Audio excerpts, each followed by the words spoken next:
বইয়ের ছক পূরণ পৃষ্ঠা 1-এর।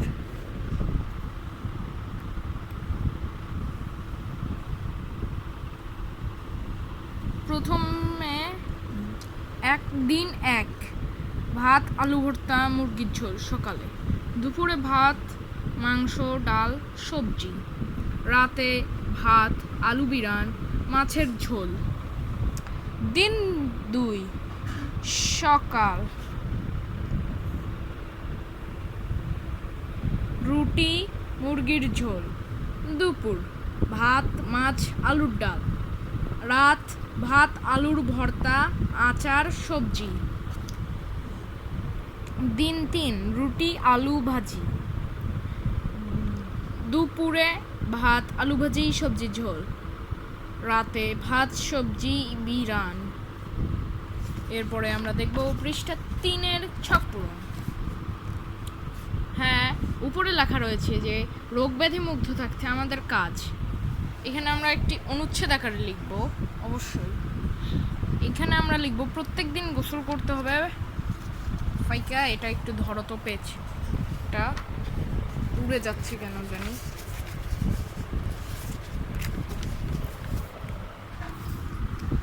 প্রত্যেক দিন গোসল করতে হবে, ভাত খাওয়ার আগে হাত ধুতে হবে, টয়লেট বা ওয়াশরুমে থেকে বের হওয়ার পরে হাত ধুতে হবে, খাবার খাওয়ার পরে হাত ধুতে হবে, নখ কাটতে হবে, প্রয়োজন মতো চুল কাটতে হবে, আবার সব সময় পরিষ্কার থাকার চেষ্টা করতে হবে।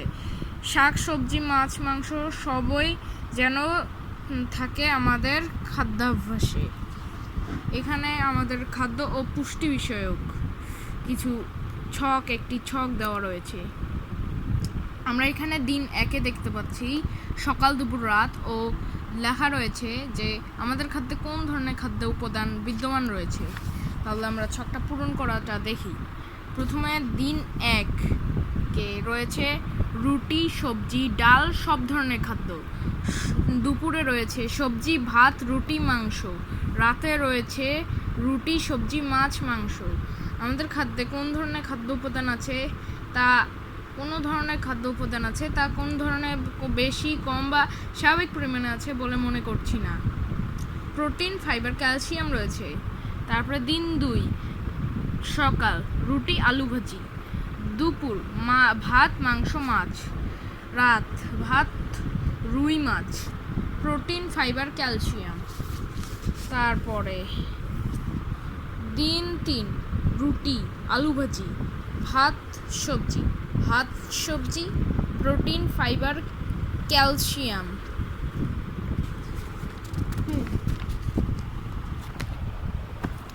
তারপরে আমরা দেখতে পাচ্ছি অতিপুষ্টি আর পুষ্টির ফলে কি হয়। অতিপুষ্টি অপুষ্টি খুব খারাপ দেখতে হয়, শরীর শক্তি নেই, গা ফেটে যায়, সাদা হয়ে যায়, সারা শরীর কিছু খেতে মন চায় না, এবং নিচে একটা ইমোজি দেওয়া আছে। তারপর অতিপুষ্টি খুব শক্তিশালী হয়, খুব ভালো দেখতে হয়, উচ্চ রক্তচাপ ওজন বৃদ্ধি সব খেয়ে ফেলে, এমন অবস্থা দেখতে এই রকমটা হয়। তারপরে আমরা অপুষ্টি বা অতিপুষ্টির শারীরিক লক্ষণ। 1 নাম্বার, চিকন হয়ে যাওয়া, দুর্বল হয়ে যাওয়া, সারাদিন রেস্ট নেয়, ঘুম ধরে না, এমনি ভয় পায়, গা ফেটে যায়, ওজন খুব কম, স্মৃতিশক্তি হ্রাস, হাড়ের বৃদ্ধি মন্দ। অপুষ্টি খুব মোটা, খুব শক্তিশালী, রক্তচাপ, সারাদিন ঘুম, চর্মরোগ হওয়া, ওজন প্রচুর, ক্লান্তি হওয়া, মাথা ব্যথা, পেট ফুলে যাওয়া, ক্যান্সার হওয়া। তারপরে আমরা দেখব পারিবারিক পুষ্টি সংক্রান্ত শারীরিক প্রশ্ন রঙ্গমালা। পারিবারিক কি 2 থেকে 18 বছর বয়সের মধ্যে কোনো সমস্যা আছে? বয়স লিঙ্গ শারীরিক অসুবিধা রয়েছে? সব কিছু কি খেতে পারে? দুর্বল বোধ করে না? প্রতিদিন পরিমাণ মতো ডিম দুধ খায়? ওজন ও উচ্চতা কি ঠিক আছে? সপ্তাহে কতদিন মাছ মাংস খায়? তারপরে আমরা দেখব যে শিশু কিশোরের ওজন সংক্রান্ত তথ্য। স্বাভাবিক মাত্রার চেয়ে কম ওজনের শিশু কিশোরী কতজন পেয়েছি? 0। স্বাভাবিক মাত্রার ওজন সম্পন্ন শিশু কতজন পেয়েছি? 12। স্বাভাবিক মাত্রার চেয়ে বেশি ওজনের শিশু কত ওজন পেয়েছি? 0। এটা আমরা আনুমানিক দিতে পারি, কারণ আমার এলাকার ও আপনার এলাকার মিলতে পারে না। কিশোরদের উচ্চতা সংক্রান্ত, স্বাভাবিক মাত্রার চেয়ে কম উচ্চতার শিশু কত ওজন পেয়েছি? 1 জন। স্বাভাবিক মাত্রার উচ্চতা সম্পূর্ণ শিশু কিশোর কতজন পেয়েছি? 10। স্বাভাবিক মাত্রার চেয়ে বেশি উচ্চতার শিশু কতজন পেয়েছি? 1 জন।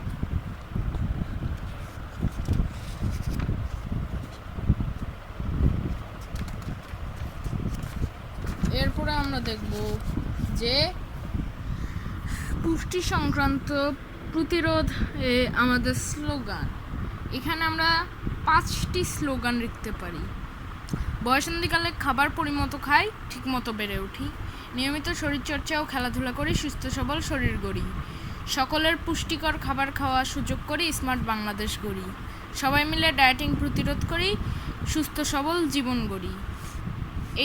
এই 5টি আমরা দিতে পারি। এর বেশি তোমরা যদি চাও তাহলে দিতে পারো। তারপরে পুষ্টি সমস্যা প্রতিরোধে আমার পরিকল্পনা।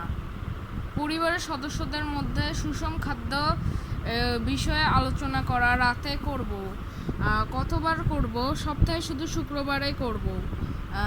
স্কুলে শরীরচর্চা নিয়ে আলোচনা, কখন করব? টিফিন টাইমে। কতবার করব? রবি, মঙ্গল, বৃহস্পতিবারে। স্কুলে সকলকে পুষ্টিকর খাবার দেওয়া নিয়ে আলোচনা, ক্লাস শুরুর সময় ও শেষে, রবি, সোম, মঙ্গল, বুধ। তারপরে আমরা দেখতে পাচ্ছি রাস্তার দরিদ্র ও অসহায় বাচ্চাদের জন্য আমরা খাবারের ব্যবস্থা করতে পারি। দুপুরে ভাত, মাছ, মাংস, সবজি আর বিকেলে ফলমূল, মাসে 1 বার। এটি আমরা টাকা তুলে ব্যবস্থা করতে পারি, এটাও লিখতে পারো। আমরা অন্যকে ডোনেট করতে পারি। সারাদিন, সপ্তাহে শুধু 1 দিন। আর এটা তোমাদের নিজের মন্তব্য শিক্ষক লিখে দেবেন। এটা শিক্ষক লিখবেন, এটা তোমাদের পূরণ করার দরকার নেই। নিজের মন্তব্য লিখতে পারো, না লিখলেও কোনো সমস্যা নেই। আর এটা তোমার অভিভাবক লিখবে, এটা না লিখলেও সমস্যা নেই। তারপরে আমরা আমার খেলা, এটা হচ্ছে বিভিন্ন ধরনের খেলা হতে পারে। Number free fire, indoor. মনে টাইম পাস করার বেটার অপশন পাবজি। ইনডোর, মনে টাইম পাস করার better option. Call of duty, indoor, মনে টাইম পাস করার বেটার অপশন। GTA 5, ইনডোর, মনে টাইম পাস করার বেটার অপশন। ভার্সিটি, ইনডোর, মনে টাইম পাস করার বেটার অপশন। ফুটবল, আউটডোর, শরীর ও মন দুটোই, শরীরের শক্তি বাড়ায় ও মন ভালো রাখে। দাবা, ইনডোর, মন বুদ্ধি বাড়ায়। লুডো, ইনডোর, মনে বুদ্ধি বাড়ায়। ক্যারাম, ইনডোর, মনে বুদ্ধি বাড়ায়। ব্যাডমিন্টন, ইনডোর, শরীরের শক্তি ও মন ভালো রাখে। ভলিবল, আউটডোর, শরীর শক্তি বাড়ায় ও মন ভালো রাখে। তারপর হচ্ছে 7 চক্কর, আউটডোর, মন ও শরীর ভালো রাখে। বাউচি, আউটডোর, শরীর ও মন ভালো রাখে।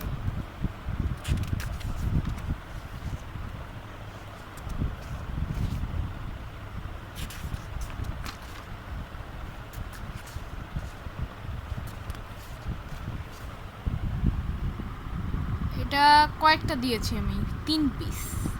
হাত কেটে গেছে, ক্ষতস্থানে ভালো করে পানি দিয়ে ধুয়ে নিয়েছি, তারপর ক্ষতস্থান ভালো করে বেঁধে নিয়ে ফেলেছি। প্রথমে মচকে যাওয়া অংশের নড়াচড়া বন্ধ করেছি। পায়ের পেশিতে টান লাগা কিছুই করিনি।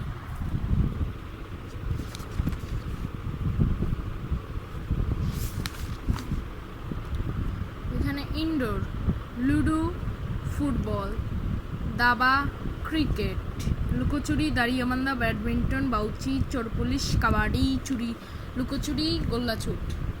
শরীরচর্চা ও শ্বাসের ব্যায়াম, অনুরণিত শ্বাস প্রশ্বাস, অ্যাবডোমিনাল ব্রিথিং, পুশ আপ, ডাম্বেলিং, ভ্রমরি, শ্বাস প্রশ্বাস, পেশি শিথিল করা। তুমি করতে পারবে। হ্যাঁ, তারপরে যে কোনো খেলাধুলার শুরুতে শরীরকে খেলার উপযোগী করার জন্য শরীরে চর্চা করে নিব।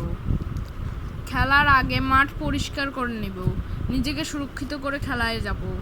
ফুটবল খেলার সময় বুট পরতে মানা করব, সব সময় সাবধান থাকব। আমরা এই পর্যন্তই আজকের এই ভিডিওটি। আবার দেখা হবে অন্য কোনো নতুন